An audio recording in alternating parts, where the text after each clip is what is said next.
Maintenant partir encore plus au nord que l'Alsace, c'est à Cologne en Allemagne que nous allons vous emmener en week-end. La plus ancienne ville du pays a été détruite à 90% après la guerre et ses habitants ont donc beaucoup misé sur leur sens de l'accueil.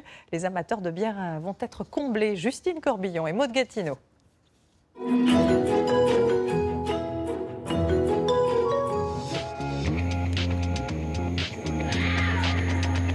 Direction le nord, puis l'est. 3 heures de train depuis Paris pour atteindre la plus ancienne ville d'Allemagne. À peine sortie de la gare, on ne voit qu'elle, l'incontournable cathédrale de Cologne.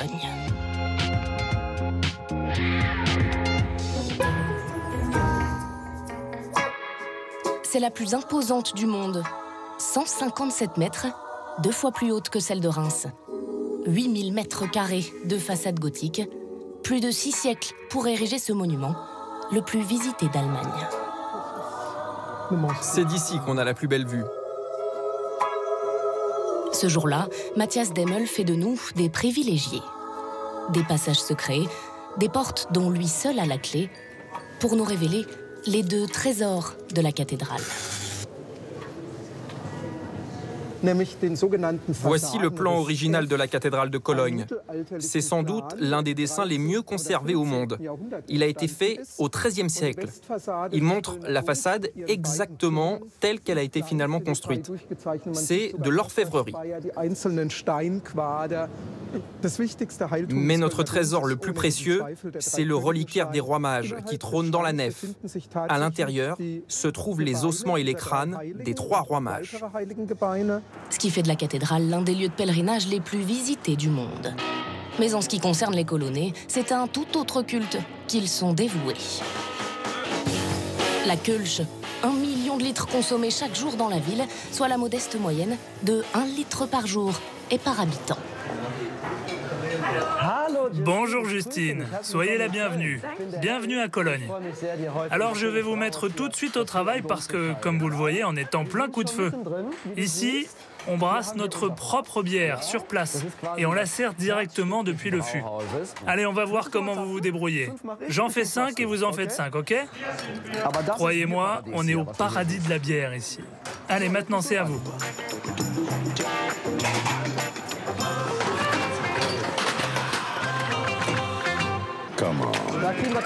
Bon, pour celle-là, on ne sera pas payé.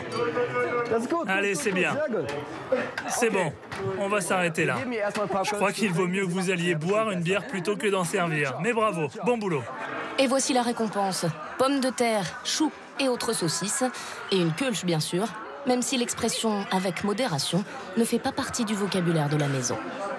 Ici à Cologne, c'est la tradition, on vous resserre dès que votre verre est vide. Du coup, le seul moyen de ne plus consommer, eh bien, c'est de faire ça. Sinon, ça ne s'arrête jamais. À Cologne, l'hiver, il fait nuit à 16 h. Les rues sont remplies de travailleurs qui sortent du bureau et les trottoirs occupés par une drôle de faune locale. L'heure de rejoindre notre auberge de jeunesse, l'un des modes d'hébergement préférés des Allemands, et bien souvent, un très bon plan.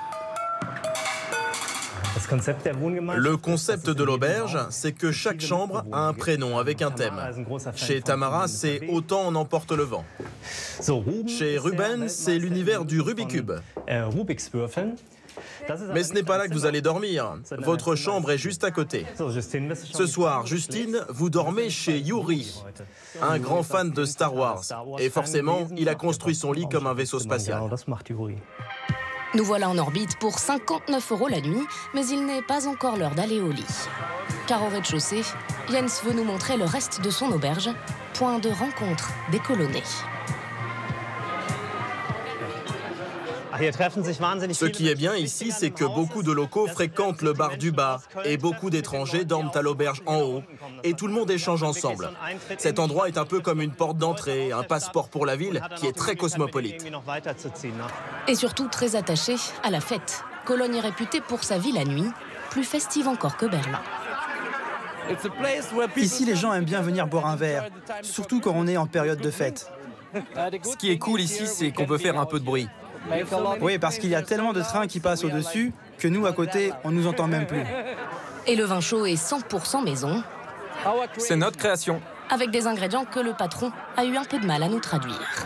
Pomme de terre, ouais. Non, pomme de terre. Pomme de terre. Non, pomme. C'est bien de la pomme et aussi un alcool de blé. Car s'il fait 0 degré dehors, ça monte à 10,5 degrés dans les tasses. C'est l'option 1 pour se réchauffer. Pour l'option 2, ça se passe à l'intérieur.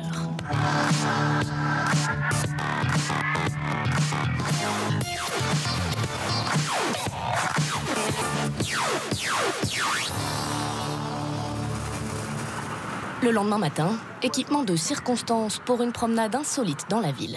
Cédric est notre guide pour la matinée. On est en train de traverser le Rhin. Cet ingénieur en environnement habite à Cologne depuis 2 ans et veut nous montrer ses endroits préférés, comme cette petite subtilité à l'arrière de la cathédrale qui nous avait échappé. Sur la cathédrale, on peut voir une chèvre. Elle a été construite après les années 50, donc après la guerre. Mais ils l'ont rajoutée parce que c'est la mascotte de la ville. Et c'est la mascotte du club local, le FC Köln. Une mascotte vivante. Mais la chèvre, il l'emmène à chaque stade. Donc elle est sur le terrain. Elle a pris le nom de l'entraîneur d'époque, donc Hennes. Et actuellement, on est à la 9e génération de Hennes. Les Colonnais adorent l'excentricité.